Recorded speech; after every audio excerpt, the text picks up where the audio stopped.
We often talked about women empowerment as the key priority of Norwegian development assistance. But we don't always mention the complexities and sometimes the risks that come with it. One of my colleagues, Mfon Essien, will share with you Norfund's journey, including some lessons learned. He works a lot on this topic in his role as Senior Environmental and Social Manager, covering West and East Africa. And after Mfon's introduction, we will discuss how companies, NGOs, and investors can collaborate on empowerment efforts. Isabel Wanjohi from Premier Credit and Kaj-Martin Georgsen, Secretary General in CARE Norway, will join Mfon up on stage. First, please join me in welcoming Mfon Essien.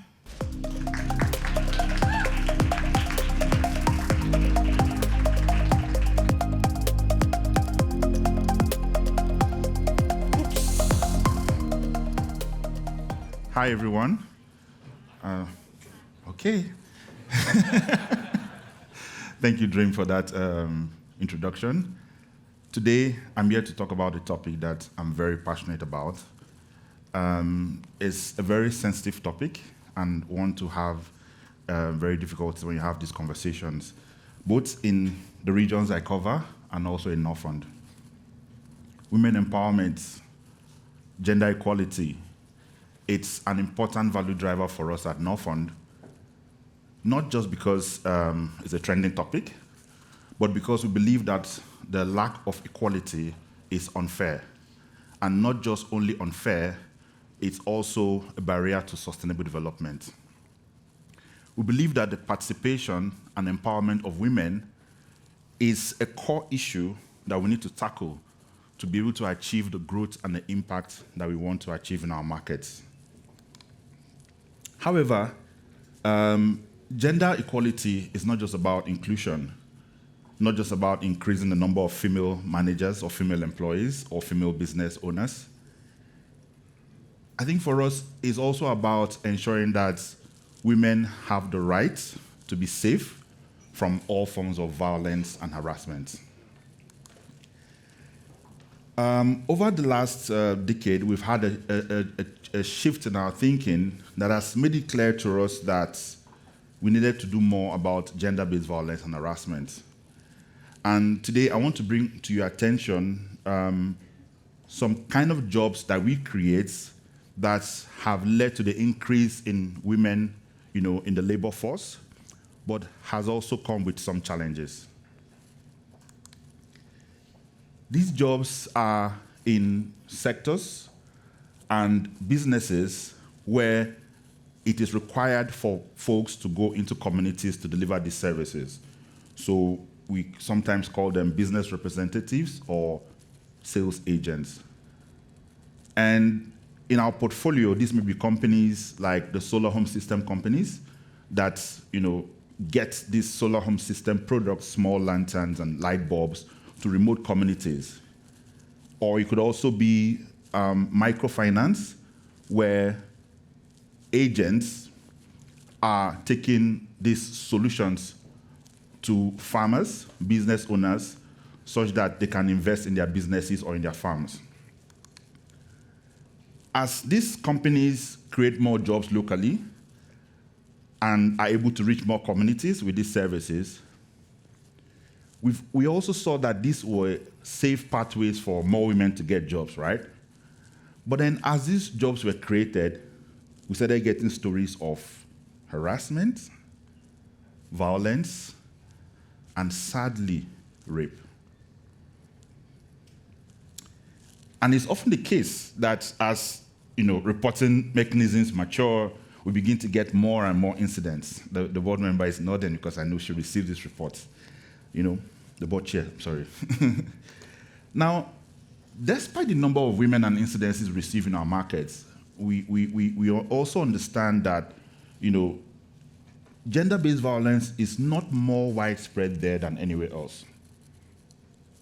So what it was clear to us was that we had clearly underestimated this risk.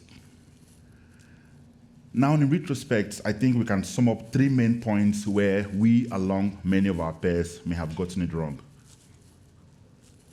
I think we underestimated the risk related to working alone in local communities.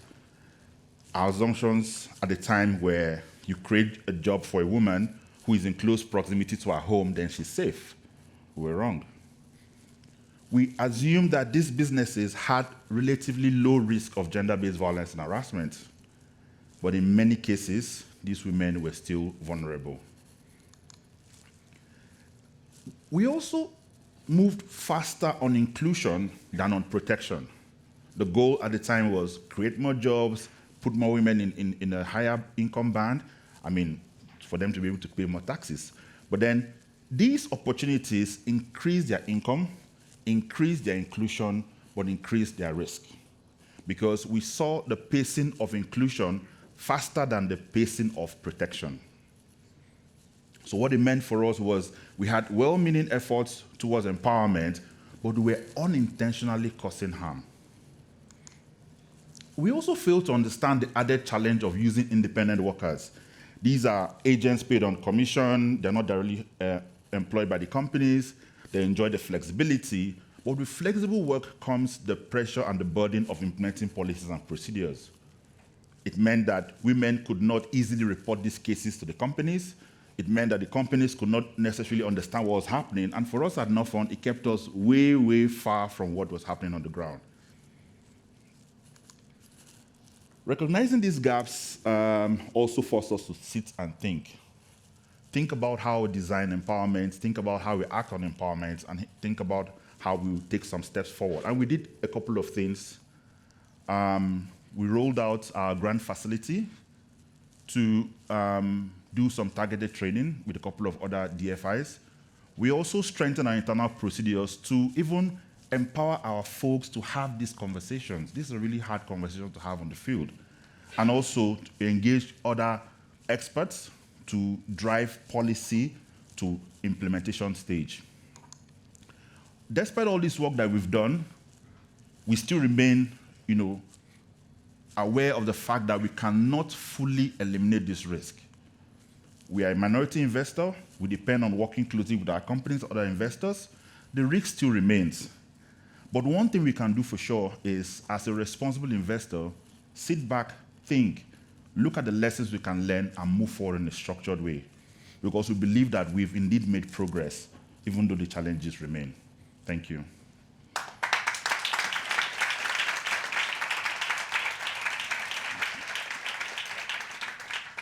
To discuss these challenges, I'd like to welcome Kai and Isabel.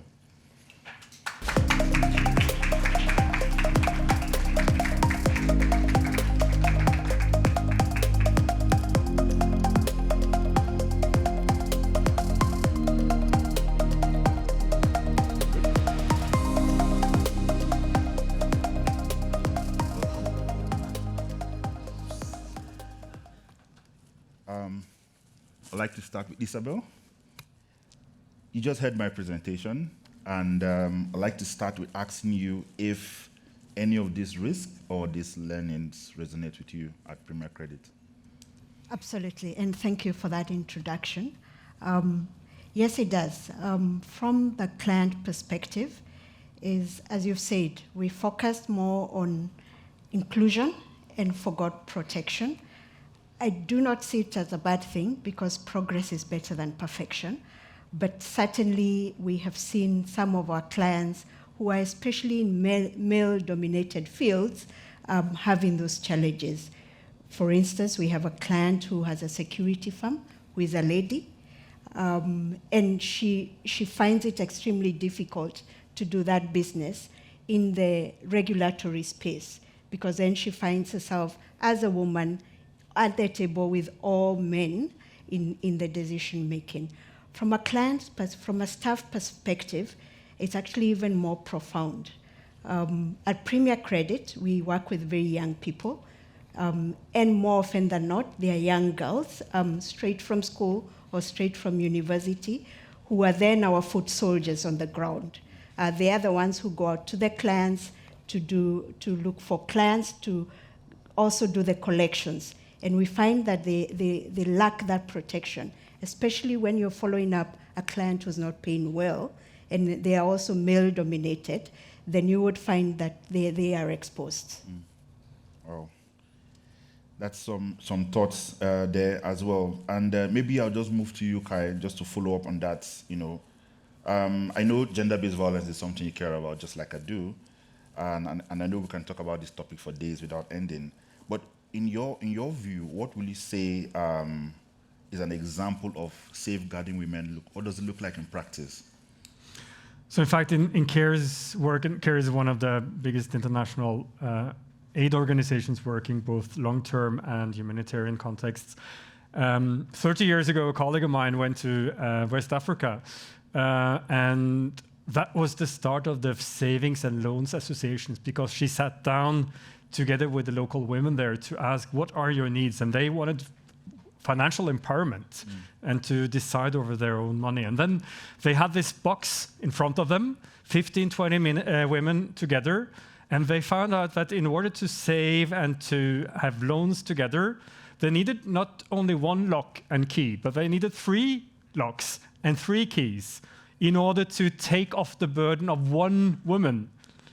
So they kind of distributed the risk among the women in the village, because they knew that that would kind of challenge the norms and the cultures in the village. So it was embedded, the protection and the empowerment together from the very start. But I think that is the kind of the movement that we need to look at it. GBV not only as something that, an unhappy thing that could happen to individuals, but it's a systemic risk that is embedded in it's a material risk. And that's also where the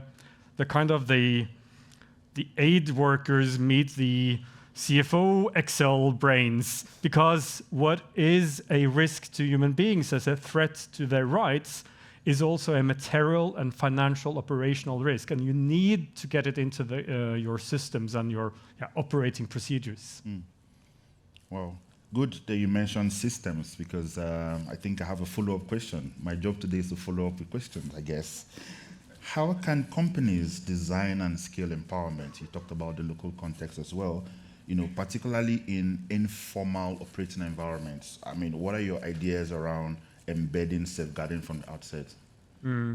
So, one thing is, of course, understanding the context and what is the culture, what is the underlying risks that are kind of part of the daily life in that particular context. But then you also need to take a gender lens on when you do your risk assessments, because you could have in your list that you want to engage with trade unions, and you tick that box and you report to the board and it looks all good.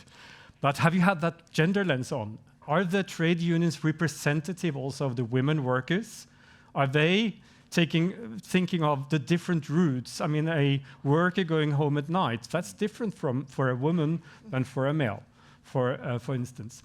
But also from our experience and having worked with the corporate sector in some different contexts, we also see that companies should also think outside of the business box. And engaging with the local community. As I said, we have the savings and loans associations, and they are not only a part of our work, but they could also be included in what a company does, because there you can engage the local community, you can train on resilience, but you also can engage with men.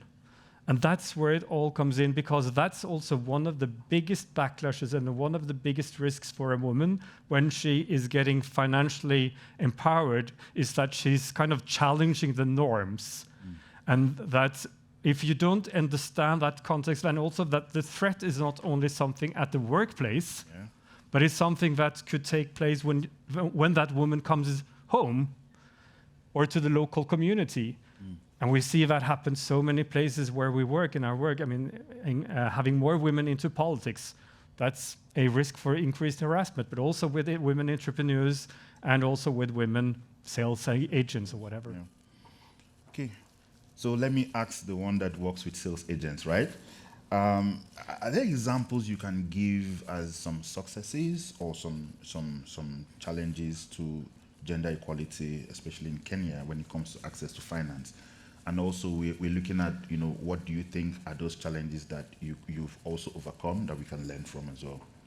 Right, thank you. I think perhaps before I answer that, maybe to build on something my colleague has said here about systems, and I go back to that example of the box. One of the solutions we found working very well is use of technology. Women have really embraced technology because it's safe for them. So if you're a sales agent going to the field, you don't know how to carry a bunch of papers. You just need your phone, and you can do the loan application with your client digitally. And that takes away the exposure that most women feel in the local communities that they are working in, that they don't have enough security. I think William talked about black tax. Every time someone sees a loan officer or a sales agent at your business, they know you're getting a loan, and therefore it's time to call you for school fees. And being a woman, it's very difficult to say, I don't have, well, you've just received cash. So I think technology has really come to assist, and we've seen women really taking it up. They love that they can pay their loans without leaving their premises. So we have solutions where they can also see what is due on their loan and just pay digitally. And that really also helps our collections officer. You don't really have to go out there. You use technology. I think back to the question of sales agents and how we protect them. While they are independent sales agents, they are also representing you at that point in time. So it is the company's responsibility to take care of them, and we engage in a lot of education and training of our sales agents, and really to tell them your security comes first. You come first because we need you for tomorrow. So don't overexpose yourself. If you get into a situation that's getting out of hand, your security is more important than that collection that you're going to do. And that has really helped, because then we also make sure that they work in teams, and those teams are mixed. So you have both young ladies and young men in the same team. So they're working in groups, and that also helps. Yeah. Could I just build on the technology thing? Because I think that you're very right. But also in some contexts, we see that we need to then also engage with the men. Because if a woman gets a phone, and even worse with apps, are you cheating on me? Husband says. And you need to build that culture so that is not the threat, but it's something that is good for the household because it increases the total household income, and it gives a better future for the kids. But in many contexts, if we just give a phone, or a cell phone or whatever, to a woman, that can become a threat, and then after some months, it's the man who has taken it over. So that's why you cannot just keep. You need to have that wider perspective and work community-based. Certainly. So when it comes to women empowerment, it also has to do with men education, right? Yeah. Okay, good. And then we also talked about overexposure, and I think I agree with that, because I log many of these cases, and I see that in most cases, some of the root causes could be that a woman wants to fend for her family and wants to go all out despite the risk to make that sale or reach out to that customer. So I agree with that. I just wanted to follow up with you on leadership.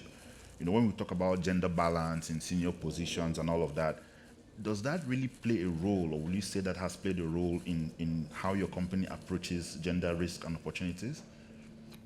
Absolutely. It does play a role. And I think, just to give an example, our company has got about 50% of the subsidiary MDs are women. And the role you play is not necessarily in your job description. It's a responsibility you carry as a woman who has a privilege to sit at the table. That you want the other young women that are looking up to you to see someone who looks like them. Build confidence. So if they're going through something, they know they can come up to you and explain this is not working well, even though this is a company procedure. I think it's a responsibility you have to carry. As a lady who has climbed the ladder, your success is not as important as your significance. What in development finance world you call impact is what you're doing for others, not necessarily what you have achieved as a woman in leadership. So that's a responsibility we carry without actually being told that that's your responsibility, because you really want to build that confidence for those behind you to get the confidence. Good. Maybe we talk about collaboration. I'm looking at the time and it's like we don't have forever. What role do NGOs play today? Let's talk about CARE or any other NGO in advancing this gender equality. And maybe you want to share some examples of some collaboration with probably companies or investors? So we had, some collaboration with the garment industry in Cambodia about translating global standards into operational procedures, taking in the context, the national context, bringing in building down the blind zones, the blind spots that often are when it comes to gender. And it's all about, and then we could also, in that case in Cambodia, be a convener, bringing stakeholders together in a kind of safe space where it's okay to discuss standardized operational procedures and how to implement these things. I think that the challenge for aid organizations is to understand the business language and vice versa, but understand that we are not only doing the idealistic work, but we have common goals, but non-profit and profit can talk together. And I think that that is one of the things that is now changing, that if business sees GBV as a systemic and material risk, then we can have the same language together, although we are in kind of separate universes maybe daily. We had a collaboration with Mars company in the cacao industry in West Africa, where we have also been kind of the translator of what are the cultural, social norms in this context, and that is business relevant for you. It's all about materiality. When a business does its materiality analysis assessment, and also what are the relevant stakeholders that you can bring in that is relevant for your business, and making understand that working long-term, working community-based, that's not charity. It's about taking down your risk, building resilience, and at the end of the day, there's a better bottom line. But, so in all of this, I think in closing from your side, what do you think is reasonable to expect from Norfund as a minority investor? I think that the session your presentation was very good at highlighting what you did wrong. What was the lessons learned? And I've been in business myself in the corporate sector, and I think that one of the cultural barriers that we had for a long time was that we didn't dare to talk about the dilemmas and where it went wrong. Then we turned on the kind of, no comment. So we're kind of afraid of that. But I think that society demands more and expects more, and we should be more open about it. And Norfund is, a minority investor, but not a marginal investor. It does play a role. It should have clear expectation documents, raising the expectations, also together with maybe some other investors, but also could be the convener for different clusters and networks where you can learn from each other, and also building that KPI culture where you measure what you want to have. And of course, again, at the end of the day, as Ylva and Fabrice also showed, that it's the board who's responsible, and a minority but not marginal investor does also have an influence on who's on the board and the job that the person or the persons do there. Okay, thank you, Kai. Isabel, in closing, advice for Norfund in supporting you as a company, I think first is we're already very, very grateful from the support we've got from Norfund as an institution. And I think what that has helped us to do is to just go deeper into serving the people who have not been reached.